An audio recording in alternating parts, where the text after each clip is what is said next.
अत्र उपस्थित परम भागवत श्री किशोरचंद्र शास्त्री जी, आज तमने बधाने थशे कि आज आटलू बधु मोडू केम थयुं मने आवता। सवारना चिरंजीव व्रजराज बावानो वडोदरामां कार्यक्रम हतो। लगभग 2 वागे कार्यक्रम पूरो थयो अने जेवा हूँ 4 वागे अहींया निकळवानो हतो तेज समय अमारा खूब कृपापात्र एक सेवक जे खूब युवान छे, एनु नाम राकेश छे, ए अचानक आईसीयू में भर्ती थयो। एना परिवारजनों हवेली में आव्या विनंती करवा जेजे। ए खूब रुदन करी रह्यो छे ने आपने खूब याद करे छे। એટલે તે વખતે મારા મનમાં શ્રીનાથજી પ્રેરણા કરી કે જે શ્લોક મારે અહીંયા બોલવાનો છે એ હોસ્પિટલમાં જઈને હું બોલીને આવ્યો છું, એટલે મને મોડું થયું। એ ભાગવતજીના શ્લોક એને મનમાં આશીર્વાદ આપ્યા। એ કોમામાં જતો રહ્યો છે એટલે વિવેક બુદ્ધિ મને એમ કહેતી હતી કે ભલે આજે થોડુંક અમદાવાદના વૈષ્ણવથી દૂર રહેવું પડે, પણ આ વડોદરાના જીવને ત્યાં જવું બહુ જરૂરી હતું। બોલો શ્રી વલ્લભા। अनुग्रह बहु मोटी वस्तु है। आपनो प्रत्येक श्वास ए अनुग्रह थी ज आपणे लईए छीए। आपणा जीवन में प्रत्येक कर्म ए भगवद अनुग्रहनुं फल छे। आपणे कानथी सांभळीए छीए ए पण अनुग्रह छे, જોઈએ છીએ એ પણ અનુગ્રહ છે, અને આ જીવન જીવી રહ્યા છીએ એ પણ અનુગ્રહ છે। અનુગ્રહનો અનુભવ કોને થાય? પ્રિયજનો, આ અનુગ્રહનો અનુભવ જેની बुद्धि श्री ठाकुरजीना चरणमां अनुरक्त होय एने ज भगवानना अनुग्रहनो अनुभव थाय। श्री महाप्रभुजीए 2 शब्द वापर्या छे, एक अग्न अने बीजो दुर्ग्न। अग्न पण अज्ञानी छे अने दुर्ग्न पण अज्ञानी छे। अग्नि डेफिनेशन श्री वल्लभाचार्यजी आपे छे, जे दुस्संग थी बगड़े छे, जे हजी એટલો બધો બગડ્યો નથી, એનામાં સારા બનવાની સંભાવના છે, આત્મક્રાંતિ કરવાની સંભાવના છે, હજી ઘણું બધું એના જીવનમાં બાકી છે, પણ ટેમ્પરરી જે દુસ્સંગથી બગડી જાય છે એને શું કહેવાય છે? અગ્ન। જેમ તમે બ્રહ્મ સંબંધી વૈષ્ણવ હો, તમારા ઘરમાં ઠાકોરજી બિરાજતા હોય, તમે ખૂબ સેવામાં તત્પર હો, પણ કોઈક એવા નાસ્તિકની વાતોનો ગ્રંથ તમે વાંચી લો, યાદ રાખજો, સત્ય ઘટના કહું છું, તમારામાં શ્રદ્ધા છે, આસ્તિકતા છે, પણ હજી તમારું જ્ઞાન દ્રઢ બન્યું નથી, તમારો અનુભવ હજી દ્રઢ બન્યો નથી, તમારી વિકાસશીલતા હજી દ્રઢ બની નથી, અને એવા સમયમાં કોઈ નાસ્તિક માણસનો ગ્રંથ તમે હાથમાં લીધો અને વાંચવાની શરૂઆત કરી, તો એ ગ્રંથ તો ભલે કાગળના પાના છે, પણ એના વિચારોમાં રહેલી જે કીટાણુઓ છે એ તમારા મસ્તિષ્કમાં ચોક્કસ ઘૂસી જશે। આવા અનુભવ લોકોને થયા છે। મુંબઈમાં એક યુવાન વૈષ્ણવ જે ખૂબ ભગવત સેવા કરતો, ઠાકોરજીની એના ઉપર કૃપા થયેલી, બહુ મોટા એક લેખક, એનું નામ દેતો નથી, પરંતુ એની જ્યારે વાતો સાંભળીને એમાં એણે પુસ્તકમાં બધું લખેલું, એ વાંચીને એનું માઇન્ડ એટલું બધું કન્ફ્યુઝ થઈ ગયું, એટલો બધો અંદરથી ટેન્શનમાં આવી ગયો, એને કોઈ પણ ધર્મ ગ્રંથમાં શ્રદ્ધા ન રહી, વાંચે તો એને એમ લાગે કે આ બધું ખોટું છે, આવું બધું કોઈ હોય નહીં, અને આવું વિચારવામાં એના 2 વર્ષ એવા બગડ્યા, ટેન્શનમાં આવી ગયો કે હું કેટલો શ્રદ્ધાવાળો હતો, ભક્તિવાળો હતો, મારું મન ઠાકોરજીમાં હતું, હવે લાગતું નથી. અને શું કહેવાય? અજ્ઞ. જે પહેલા સારો હતો, ભક્ત હતો, પણ જેને દુસ્સંગ થયો એટલે જે અજ્ઞ બન્યો, એનું નામ અજ્ઞ છે, કે જેને હજી સુધારી શકાય છે. જુઓ, પશ્ચાતાપ બહુ મોટી વસ્તુ છે. આપણને બધાને ક્યાંક ને ક્યાંક કોઈ જગ્યાએ તો પશ્ચાતાપ થયો જ હશે. એવો એક પણ માણસ બતાવો કે જેને પશ્ચાતાપ ન થયો. અને પશ્ચાતાપ કોને થાય? અજ્ઞને થાય, દુર્જ્ઞને થાય નહીં. દુર્જ્ઞની ડેફિનેશન શ્રી મહાપ્રભુજી આપે છે, જેને સુધારી જ ન શકાય એવો માણસ, એને શું કહેવાય? દુર્જ્ઞ. એને તમે સુધારી શકતા નથી. તમે એને સુધારવા જાઓ તો તમે બગડી જાઓ, પણ એ ત્યાંનો ત્યાં જ રહે, તમને બગાડી નાખે. એટલા માટે શ્રી મહાપ્રભુજી કહે છે કે બહુ જ વિચારીને સંગ કરવો. જો સમજ્યા વગર જે આવે તેની સાથે ગપ્પા મારવાની જે આદત આપણી છે, એ આદતને જો આપણે નહીં સુધારીએ તો એક દિવસ એવો આવશે કે બહુ મોટા ખાડામાં પડી જવાશે. પેલાને કઈ નુકસાન નહીં થાય. જે ભગવાનને માનતો નથી, જેનામાં શ્રદ્ધા નથી, જે ઈશ્વરને માનતો નથી, એને કોઈ નુકસાન થવાનું નથી, પણ નુકસાન થશે આપણને, કારણ કે આપણે બહુ જ માઇન્યુટલી શ્રદ્ધા સહિત ભગવાનને માનીએ છીએ. અને જો એક વસ્તુ યાદ રાખો, આ શ્રદ્ધા છે ને બહુ જ બારીક છે. જેમ કાન હોય ને, કાનની અંદર પડદો હોય ને, તમે જોરથી આમ પેન્સિલ નાખો તો પડદો તૂટી જાય. કાનમાં તમને ડોક્ટર હંમેશા કહે છે કે પેન્સિલ નાખવી નહીં, ઘણાને આદત હોય આમ ખોતરવાની, એ બહુ ખરાબ આદત છે. એમ ઘણાને જેને જુએ એની સાથે વાતો જ કરવાની આદત હોય, ગમે તે ભબડાશ કરવાનો, બકે રાખો, સાંભળે રાખો ને બકે રાખો. શ્રી મહાપ્રભુજી કહે છે, સૌથી પહેલામાં પહેલું જો અગર ભક્તિમાં આગળ વધવું હોય તો આ આદતને સુધારવી પડશે. કારણ કે બહુ બોલશો, જેની સાથે આવે એની બોલશો, તો તમારી અંદર રહેલી જે જ્ઞાનની શ્રદ્ધા છે એ તૂટી જશે. શ્રી આચાર્ય ચરણ તો ત્યાં સુધી કહે છે, કોઈકની શ્રદ્ધાને તોડવું એ પણ હિંસા છે. જેમ આપણે કોઈ માણસને મારી નાખીએ એ પણ હિંસા છે, પશુને મારો એ પણ હિંસા છે, એમ કોઈકની શ્રદ્ધાને ખોટી રીતે તોડી નાખવી એ પણ હિંસા છે. શેની હિંસા છે? ભાવની હિંસા છે. કોઈક બિચારો ભગવાનની ભક્તિ કરતો હોય, ભગવાનની સેવા કરતો હોય, શ્રદ્ધા કરતો હોય, અને આપણે આપણા સ્વાર્થ માટે એની શ્રદ્ધા તોડી નાખીએ, એનાથી મોટું વધારે પાપ બીજું કોઈ નથી.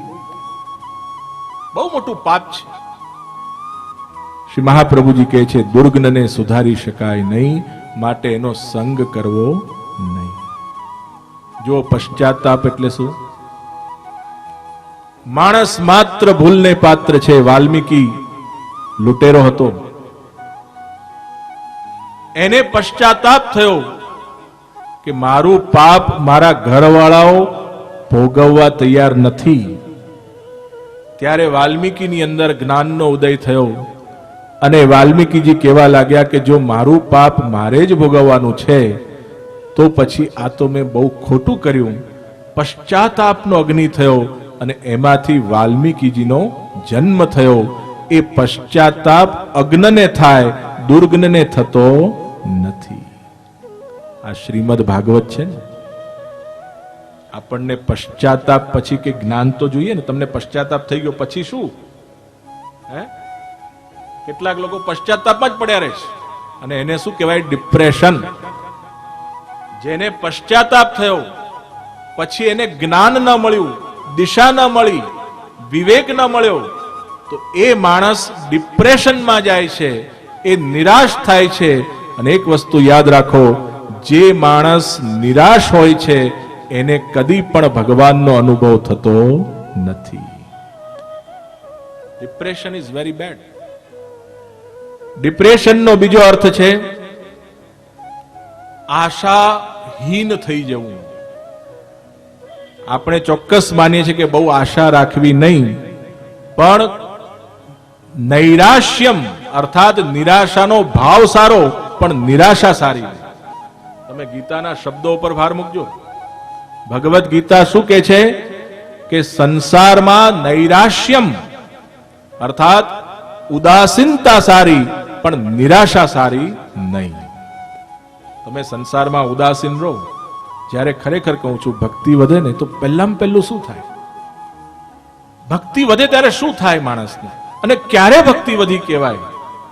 ભક્તિ જ્યારે વધે ત્યારે શું થાય? પહેલામાં પહેલા તો આત્મચિંતન શરૂ થાય. અનુભવ કરજો. જ્યારે પણ તમારી અંદર કોઈ કાળે પણ ભક્તિનો ઉદય થયો હશે, અને હજી તો થવાનો છે, થયો છે ને થતો રહેશે. મહાપ્રભુજી કહે છે જ્યાં સુધી ભગવત પ્રાપ્તિ ન થાય ત્યાં સુધી ભક્તિ વધારવાનો પ્રયત્ન આપણે છોડવાનો નથી. ક્યાં સુધી?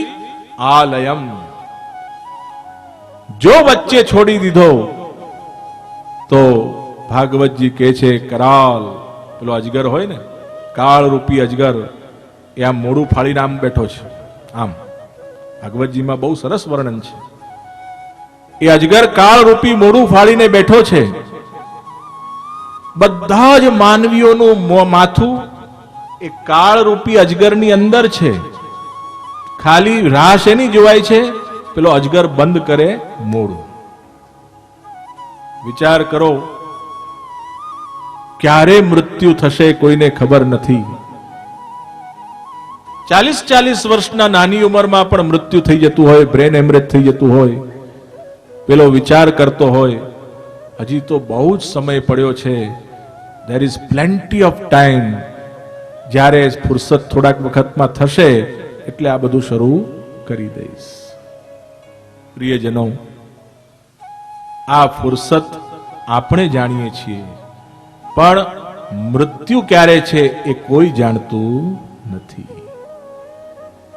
એને હંમેશા ધ્યાનમાં રાખવું, એનો ભય ન રાખવો, પણ મૃત્યુને ધ્યાનમાં રાખી એના ભય વગર જે તત્ક્ષણ જાગ્યા ત્યાંથી સવાર અને એક સંકલ્પ લઈને વિચાર કરે, હે શ્યામ સુંદર, મારા ઘરમાં આપ ખૂબ કૃપા કરીને બિરાજમાન છો, મારું ઘર સનાથ છે, હું આપના આશ્રિત છું, માટે હું કોઈનાથી ડરતો નથી અને કોઈને ડરાવવા પણ માંગતો નથી. આ આપણા સંસ્કાર છે, આ વૈષ્ણવી સંસ્કાર છે.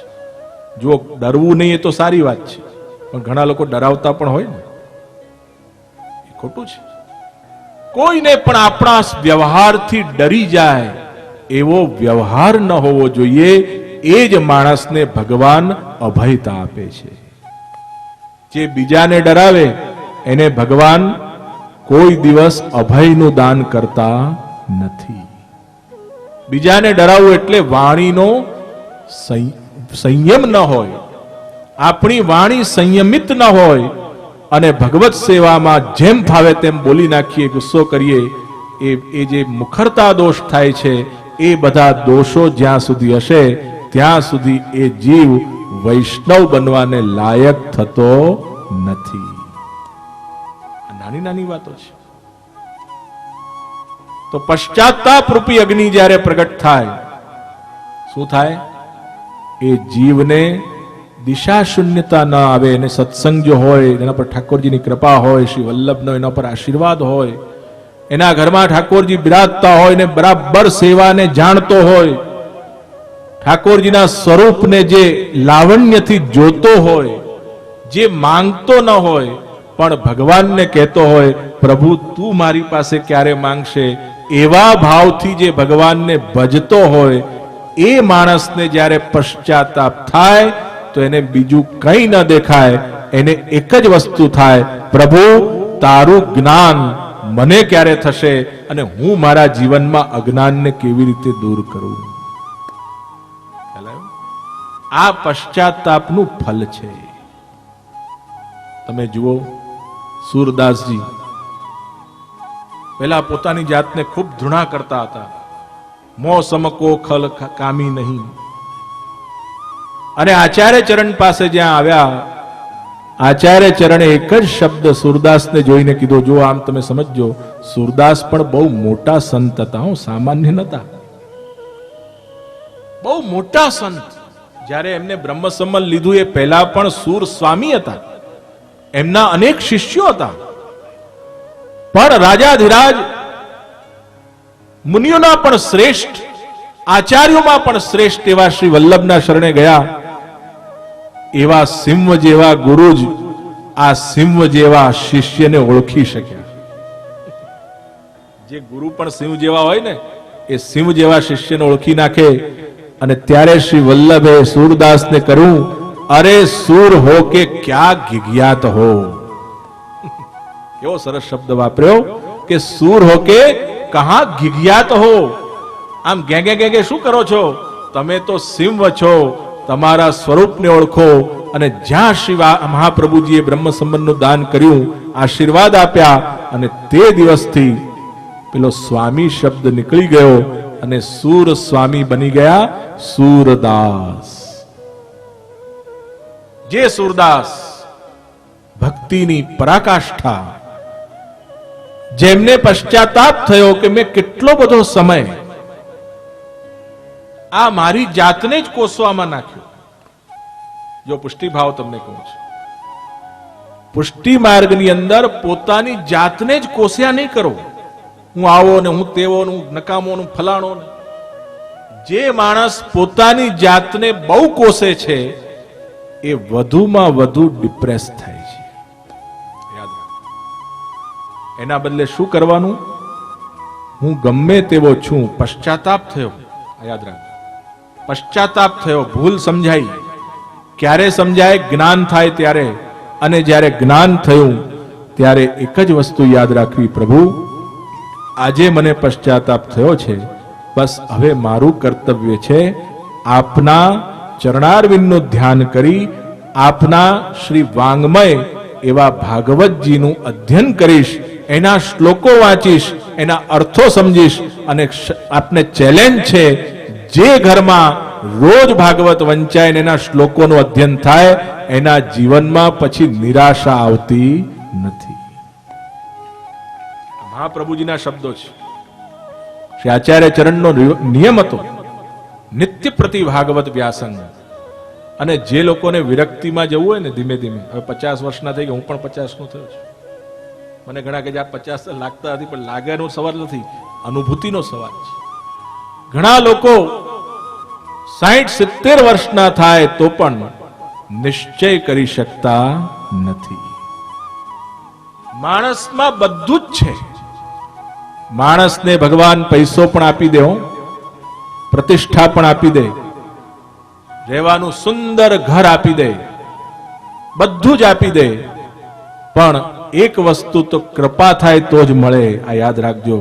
બધું મળી જાય પણ આત્મસંતોષ અને આત્મજ્ઞાન એ ગુરુ કૃપા વગર મળતું નથી.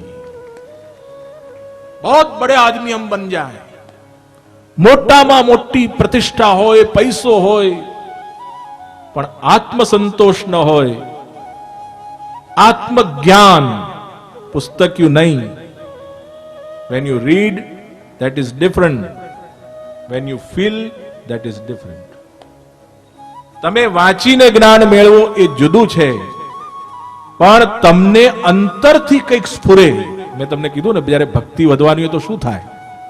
ભક્તિ વધવાની હોય ને, અને જ્યારે કૃપા થવાની શરૂઆત થાય, તે જ વખતે તમને તમારા આત્મામાંથી અંદરથી એક ઝરણું ફૂરે, અંદરથી એક પાણી જ્ઞાનનું નીકળે, એ શીતલ હોય, નિર્મલ હોય, સ્વચ્છ હોય, પવિત્ર હોય, અને તમને એમ થાય કે જેમ અત્યારે આ ઝરણામાં કેટલું સુંદર લાગે છે, એમ તમને તમારી જાતમાં જે દિવસે શાંતિનો અનુભવ થવા લાગે, સમજજો કે કૃપા આપ પર હો ગઈ. સમજો, કૃપા એ બધા ઉપર છે જ, પણ અનુભવ બહુ ઓછાને થાય. અનુભવ એટલે થતો નથી કે ઘણીવાર ઠાકોરજી કૃપા કરતા જ હોય છે. ફુવારો ચાલુ જ છે હમણાં અહીંયા જેમ ચાલે છે, અહીંયા કેવો ઠંડકનો ફુવારો છે, એમ જે ઘરમાં ઠાકોરજી છે ને એ કૃપા ચાલુ જ છે. હું ઘણીવાર મારા વિચારોમાં આ ચિંતન કરું છું, તમે આખો દિવસ સેવા ન કરો તોય ચાલે. હું જાહેરમાં કહું છું, યાદ રાખો. કેટલાક લોકો આખો દિવસ બસ બેસી જ રહે, પણ સ્વભાવમાં પરિવર્તન ન હોય, વિચારમાં પરિવર્તન ન હોય, આચારમાં પરિવર્તન ન હોય, એ સેવા સેવા નથી. સેવા કઈ છે? જે દિવસે આપણા હૃદયમાં આનંદનો અનુભવ થવા લાગે, શાંતિનો અનુભવ થવા લાગે, રાગ દ્વેષ મટવા લાગે, અને પછી જે અંતરાત્માની અંદર બિરાજેલો જે ભગવાન છે એ ભગવાન આત્માની અંદર દેખાવા લાગે, અને એ દેખાયા પછી જ્યારે તમે ઠાકોરજીની 10 મિનિટ પણ સેવા કરો અને તમારું ચિત્ત જો એકાગ્ર થઈ જાય, એને તમે ભક્તિ માનજો, બાકી બધી વ્યથા છે. આ સત્ય કહું છું. Mentally how you are with Thakorji. આપણે મનથી કેટલા પ્રભુ સાથે છીએ. જુઓ, આ ઠાકોરજી અને આ ભક્તની વચ્ચે સૌથી મોટો વિલન કોણ? એવો જો પ્રશ્ન થાય ને, ઠાકોરજી અને ભક્તિની વચ્ચે સૌથી મોટો વિલન આપણી વધારે પડતી બહિર્મુખતા. બહિર્મુખતા એટલે શું?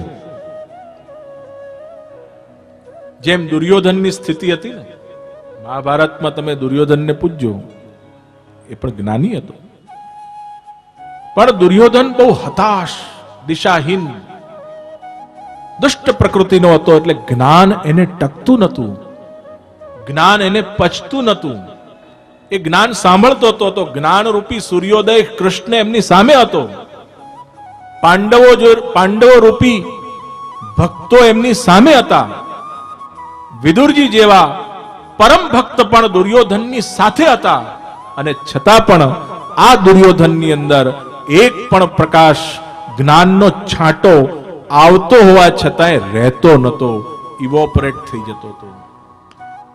ઇવોપરેશન કહીએ ને, બાષ્પીકરણ. ત્યારે દુર્યોધન બોલે છે, જાનામિ ધર્મમ. શું કે છે?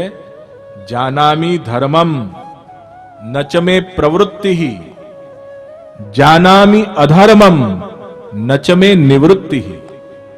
આ બહુ સમજવા જેવી વાત છે આજના જમાનામાં. આત્મા બધાનો સારો છે, પણ દુર્યોધન કહે છે કે હું ધર્મ જાણું છું, પણ ધર્મનું આચરણ કરી શકતો નથી. અને હું અધર્મ જાણું છું, પણ અધર્મને છોડી શકતો પણ નથી. આ તો કઈ વાત કહેવાય.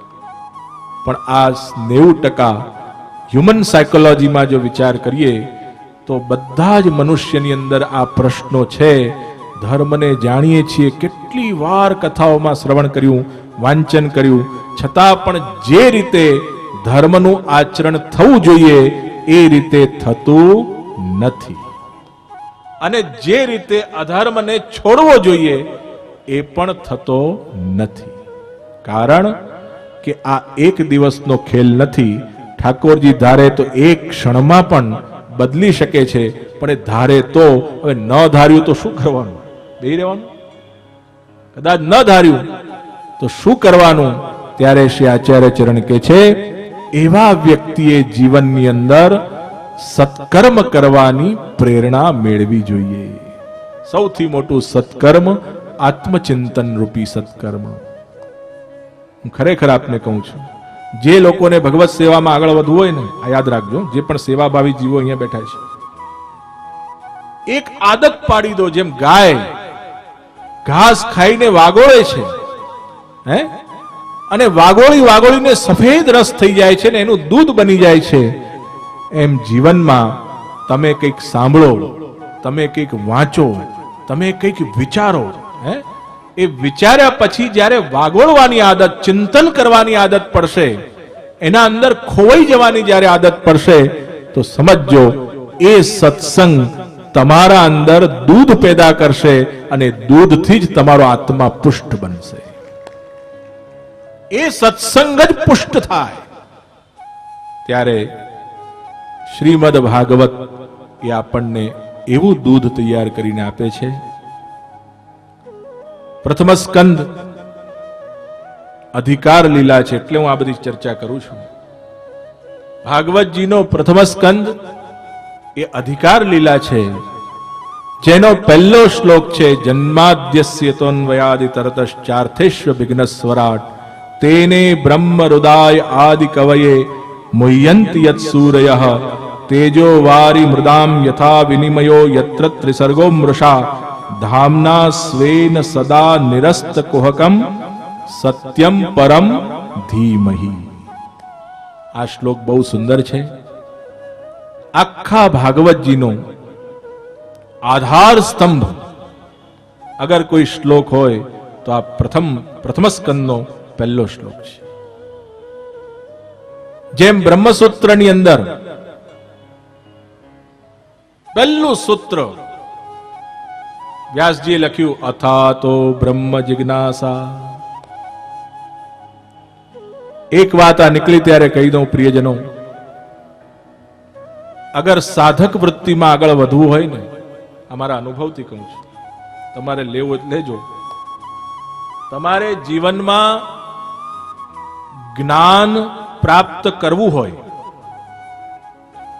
અને પ્રાપ્ત કરેલા જ્ઞાનથી ચિંતનશીલ બનવું હોય, કારણ કે મોટામાં મોટી વસ્તુ જરૂરી કઈ છે, આ કાનથી સાંભળીને આ કાન કાઢી નાખો તો તમને ચિંતન થશે નહીં. કે ખાલી મનોરંજનના હાસ્ય કવિઓના હાસ્યો સાંભળ્યા કરશો તો પણ ચિંતન થશે નહીં. જે આપણું ભારતીય તત્વજ્ઞાન છે, ભારતીય શાસ્ત્ર છે, આપણા ગ્રંથો છે, એ ગ્રંથો તમને અઘરા લાગે તો પણ તમારી ચાંચ એમાં ડુબાડવાની કોશિશ કર્યા કરશો તો તમને ચિંતન કરવાની આદત પડશે. આ જે પહેલો શ્લોક છે ને, એમાં આખું વેદાંત છે. ઘણા લોકો તો વેદાંતનું નામ સાંભળીને જ ભાગી જાય. ભાઈ આ વેદાંતની વાતો અમારા પલ્લે પડે નહીં. પરંતુ આપને એટલા માટે કહું છું કે વેદાંત પણ જાણવું કેમ જોઈએ. ફૂલ બધાને ગમે, કાંટા ગમતા નથી, પણ એટલું યાદ રાખજો કે ફૂલનું રક્ષણ પેલા કાંટા જ કરે છે. એમ ભક્તિ બધાને ગમે, જ્ઞાન ગમતું નથી. આપણે ભલે ભક્તિ માર્ગના છીએ, પણ ભક્તિ આપણું લક્ષ્ય છે, પણ ભક્તિને ટકાવી રાખવા માટે જ્ઞાન જરૂરી છે. જેમ દાળમાં મીઠું હોવું જોઈએ, એનો અર્થ એવો નથી કે આખું આખું મીઠું નાખી દે કોઈ ખારી થઈ જાય, પણ કોઈ પણ રસોઈની અંદર અગર જો મીઠું ન હોય તો એ રસોઈની મજા નથી. એમ ભક્તિમાં જ્ઞાન ન હોય તો ભક્તિની પણ મજા આવતી નથી. એ તમારી ભક્તિ લૂલી લંગડી થઈ જાય. अभी बोला अभी भोग, कुछ दिन तो भगवान के लिए बहुत प्रेम आया और फिर ऐसा निकला कि वापस आता ही नहीं.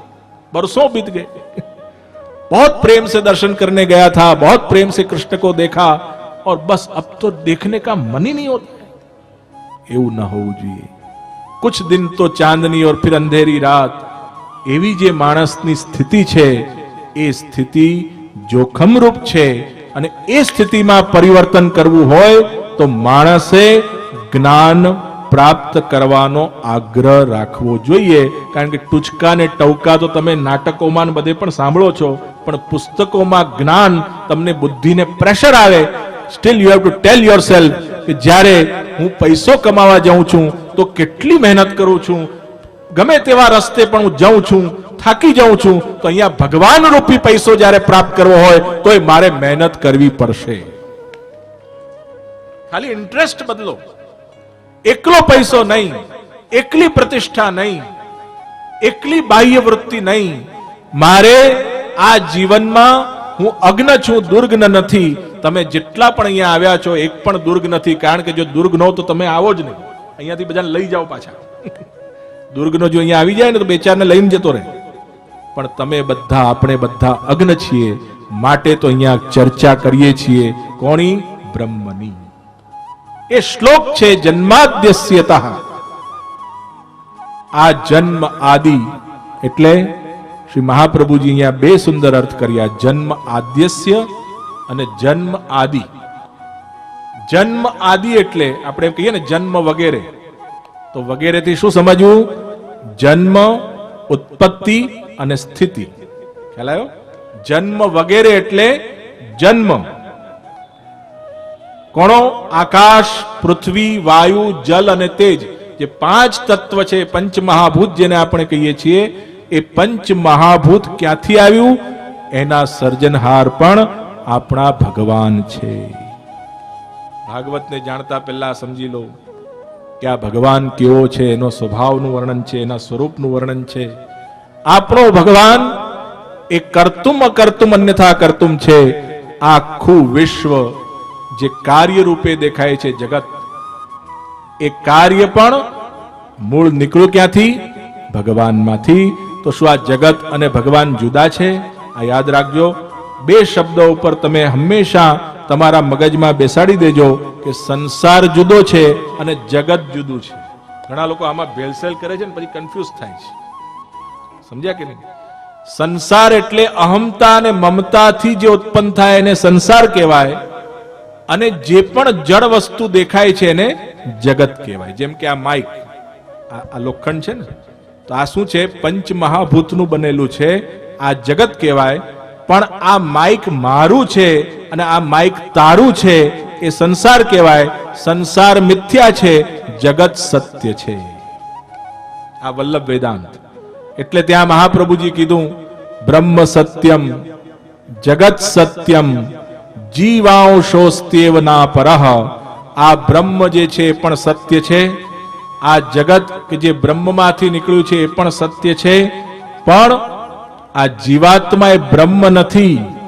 અહમ બ્રહ્માસ્મિ આપણે કદી બોલવું નહીં. ખ્યાલ આવ્યો? હું બ્રહ્મ છું, હું બ્રહ્મ છું એવું બોલવાનું નહીં. તો શું બોલવાનું? અહમ તવ દાસોહમ દાસોહમ દાસોહમ. દાસોહમમાં દાસોહમ શું કે છે? દા સોહમ.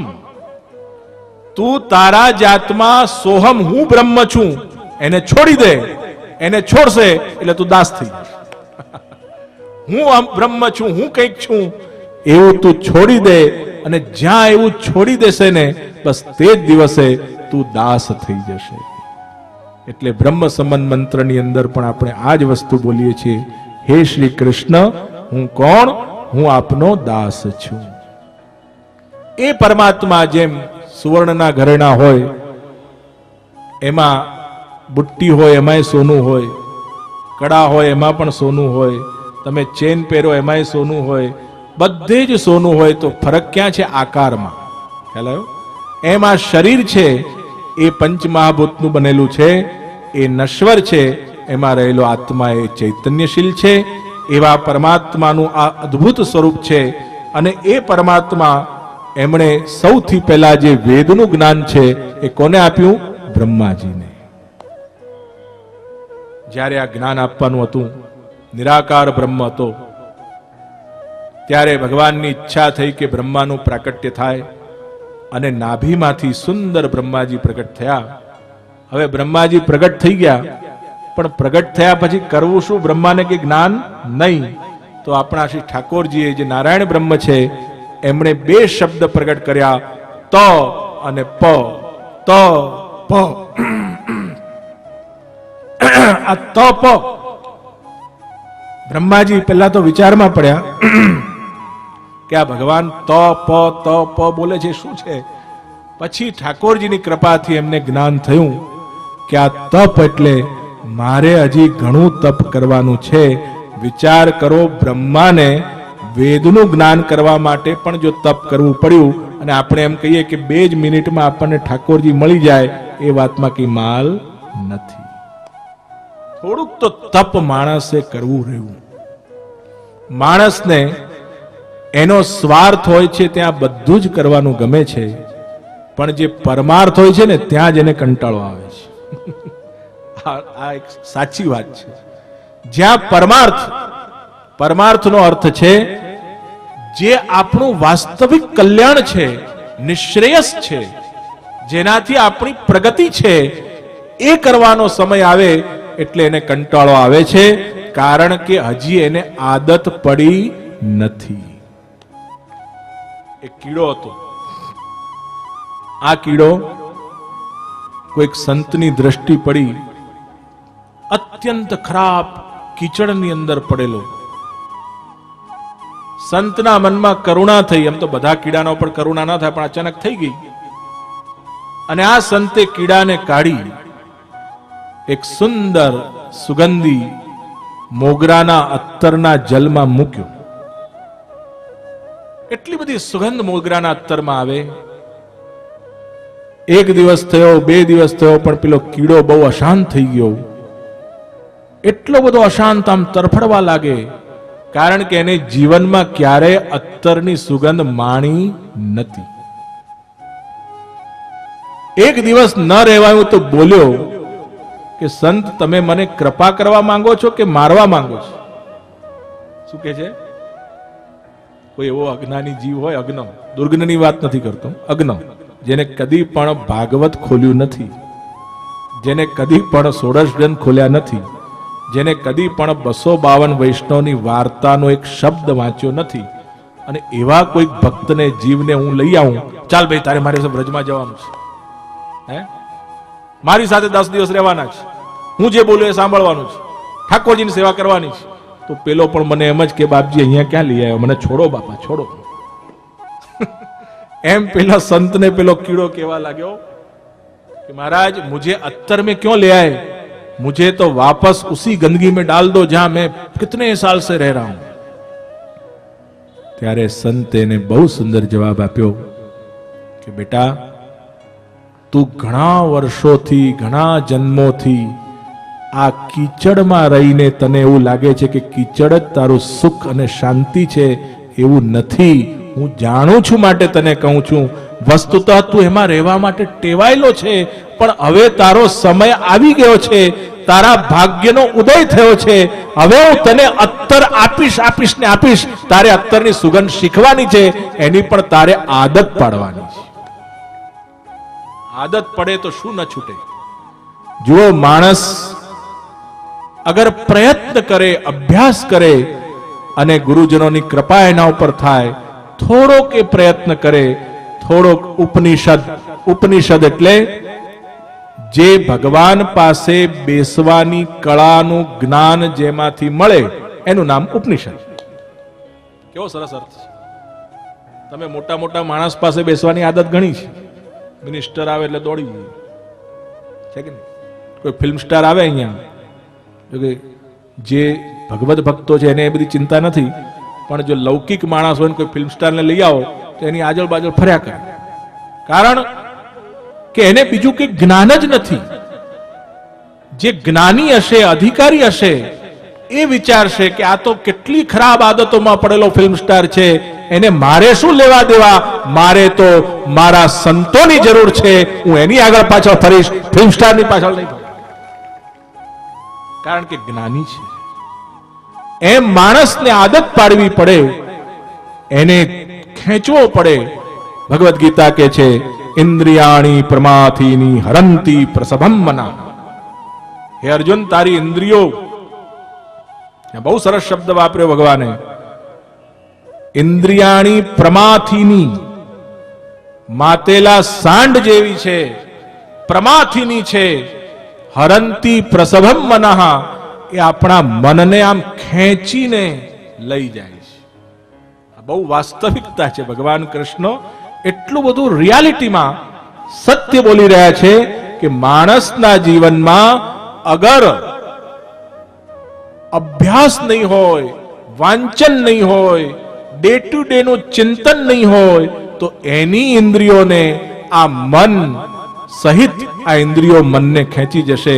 અને એક વસ્તુ યાદ રાખો, જ્યાં મન ખેંચાયું ને ત્યાં જ એ વ્યક્તિનું આખું જીવન ખેંચાઈ જાય છે. અનુભવ કરજો. Where your mind there you are. તમારે આપણે સેવામાં હોઈએ અને મન નહીં હોય તો આપણે સેવામાં નથી. આપણે હરિદ્વાર ગયા હોઈએ, કહેવાનું મને મન થાય છે કે આજે જ્યારે વ્રજયાત્રાઓ નીકળે છે ને, અમે તો દર વર્ષે પધારીએ છીએ, પણ મને આજે દુઃખ થાય છે કહેતા કે વ્રજમાં પણ શરાબના ઠેકા થઈ ગયા છે. અને મજાની વાત એ છે, મહાપ્રભુજી કહે છે કે જ્યારે જીવાત્મા પોતાના આદર્શને દ્રઢ કરી શકતો નથી ત્યારે એ ફરજિયાત એમને સંગ કરવાની જરૂર પડે છે.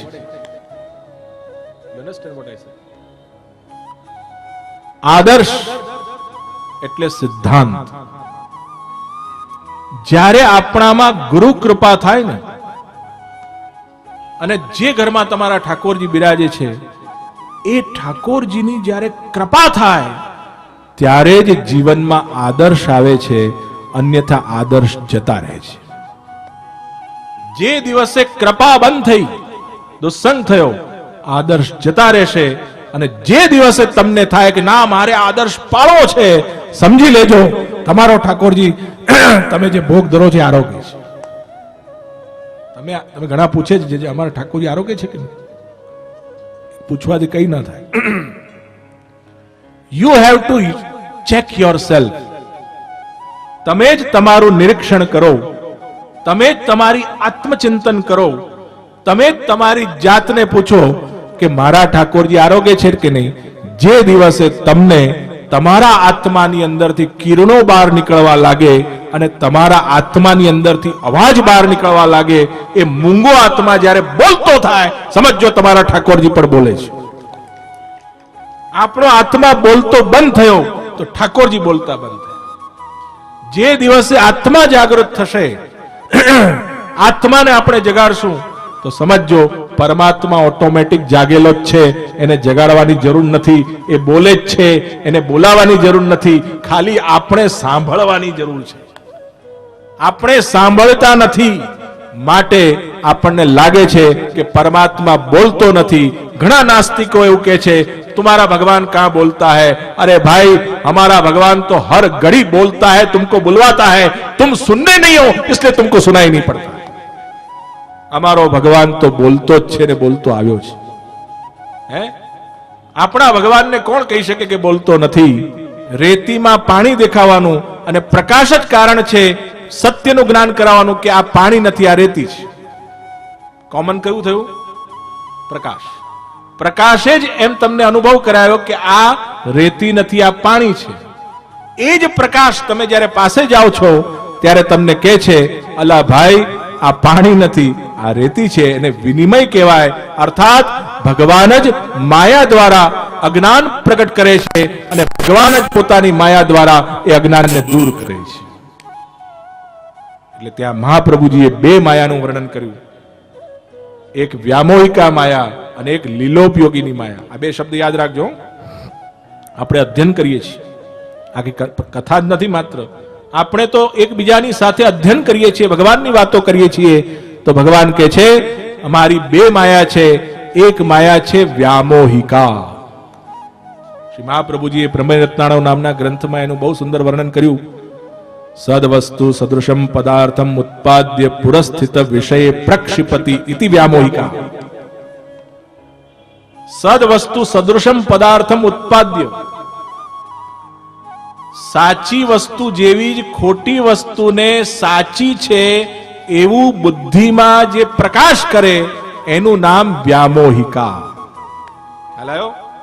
જેમ તમને કોઈનો દુસ્સંગ થયો હોય અને કોઈક યુવાન છોકરો હોય ને એને કોઈક દુષ્ટ માણસ એવું બુદ્ધિમાં ઘુસાડ્યું કે જોયું ને આ દુનિયામાં તો જે ખોટા છે ને એ જ હવે આગળ વધે છે, છીનવવામાં જ મજા છે, ઝપટવામાં જ મજા છે. તો પેલો બિચારો કુંબળી વયનો યુવાન એના મગજમાં પેલી એક ખોટો એક જમ્સ જેને કહીએ ને, વિચારોના જમ્સ. ખાલી રોગ એટલે શરીરના જ રોગ થતા નથી, પણ માણસ ઘણીવાર કેન્સર રૂપી વિચારોના રોગ પણ બીજાના માણસની અંદર થોપે છે.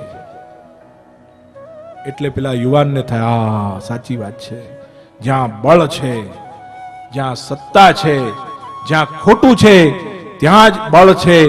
આવું ખોટું જ્યારે એને ભેરવામાં આવે એટલે પેલો બિચારો નિરોગી માણસ પણ રોગી થઈ જાય. પ્રિયજનો, આ ભાગવત ખાલી વૃદ્ધો માટે નથી. ભાગવત જે જીવનની નવી શરૂઆત કરી રહ્યો છે, ભાગવત શ્રીમદ ભાગવત જે જીવનનો પ્રારંભ કરી રહ્યો છે, હજી જેને અનુભવ નથી એવા લોકો માટે પણ આ જ્ઞાન ઔષધિ સમાન છે.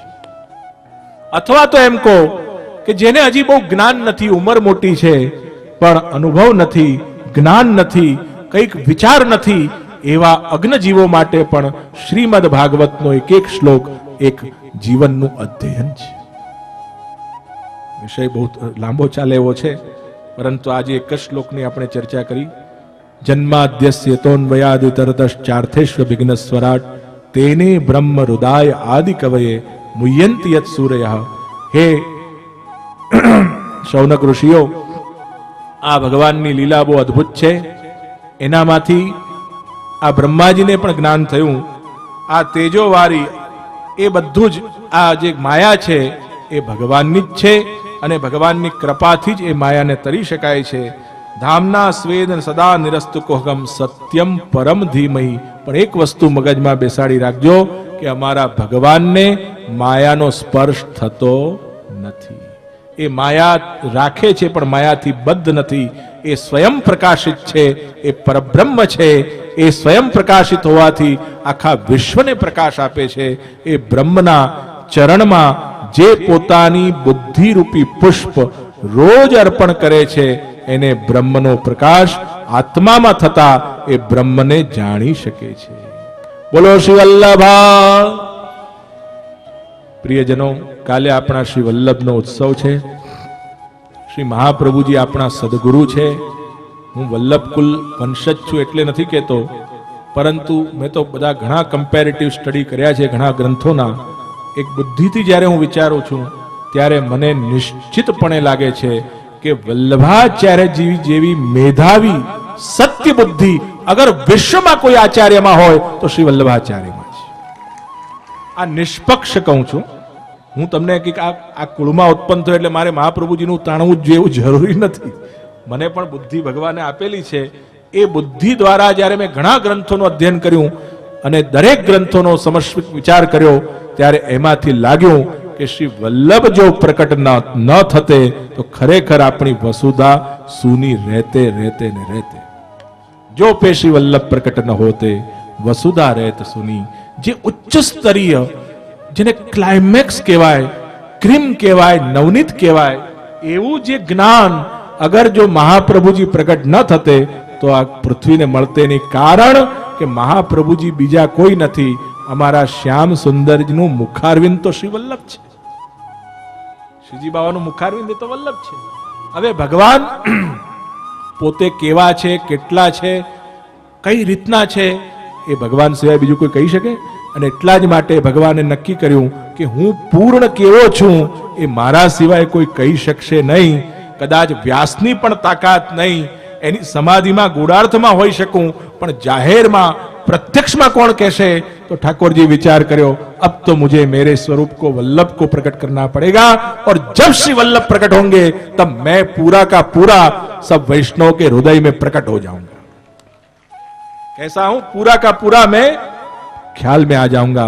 और एवा श्री वल्लभाधीश नो काले उत्सव है. श्री आचार्य चरणे पृथ्वी परिक्रमा करी, पगे चालीने खूब कष्ट वेठ्यो. आपणे तो बहु लांबो कष्ट वेठवानो નથી. તમને એવું નથી કહેતા કે અહીંયાથી બદ્રીનાથ જાઓ. તમે કેદારનાથ ગયા છો કે ગંગોત્રી ગયા છો? જે લોકો ગંગોત્રી ગયા હશે ને એને ખબર હશે કે ગયા તે ગયા, પાછા આવ્યા એ કૃપા. આપણા વલ્લભ ગંગોત્રી ચાલીને પધાર્યા છે. તમે તો ડોલીમાં ગયા છો, પોતે એ જમાનામાં તો રોડ નતા અને રસ્તાઓ પણ નતા સારા, પગદંડીઓ હતી ને એમાં મહાપ્રભુજી ગંગોત્રી, યમનોત્રી, કેદારનાથ, બદ્રીનાથ બધે પધાર્યા છે અને એ પણ ચાલીને. આજે તો ઘણા ગભરાઈ જાય અને મહાપ્રભુ જો કે ગ્રંથોમાં એક જગ્યાએ લખ્યું છે કે મારા વંશજો ને મારા વૈષ્ણવોએ આવી જગ્યાએ બહુ જવું નહીં, કારણ કે ત્યાં બહુ ભય છે, નહીં જાવ તો ચાલે એવું છે. બધી યાત્રા કરો પાર નહીં કરો ચાલશે, એટલે હાથે કરીને વૈષ્ણવ બહુ જવું નહીં, જેથી પાછા, કારણ કે ઘણીવાર ત્યાં એવા બનાવો થઈ જાય છે. તો મહાપ્રભુજી તો આટલા કરુણાવાળા છે, કૃપાળુ છે અને વૈષ્ણવનું હિત વિચારે છે, વલ્લભ કુલનું હિત વિચારે છે. તો શ્રી વલ્લભનું સ્મરણ કરી આપણે આ કથા મંડપની પરિક્રમા કરવાની છે. અર્થાત ખાલી આ કથા મંડપની નહીં, પણ એના આગળના રોડોથી પાછા કથા મંડપ પર આવીએ એમ સમજજો કે ભાગવત રૂપી ભગવાનની પણ પરિક્રમા શ્રી વલ્લભના ઉત્સવ પર થઈ જશે. આપણે એ પરિક્રમાનો પણ લાભ લેવાનો છે. અને બધા જ યુવાનો, તમારા ઘરમાં જેટલા પણ લોકો હોય, ચાહે તે આબાલ વૃદ્ધ હોય, બધાને એક જ વસ્તુ કેવી, આજ કે દિન, જેમ આપણે કહીએ છીએ ને કે બધું એક બાજુ પણ ગુરુ એક બાજુ. આપણા ગુરુ શ્રી વલ્લભ, એમની છત્ર છાયા, એમની હાજરીમાં હાજરી મેળવવી, તો જ આપણી જીવનરૂપી હોજરી સુધરે. ખ્યાલ આવ્યો? વલ્લભ ગુરુની હાજરીમાં હાજરી મેળવશો તો આ પેટ રૂપી હોજરી સુધરશે, અને આ પેટ રૂપી હોજરી એટલે મનરૂપી હોજરી જ્યારે સુધરશે ને તો જ જ્ઞાન એમાં પચશે, નહીં તો અપચો થવાના બહુ મોટા ચાન્સીસ છે. એટલે જ્ઞાનને પચાવવું હોય તો વલ્લભના દરબારમાં હાજરી આપજો.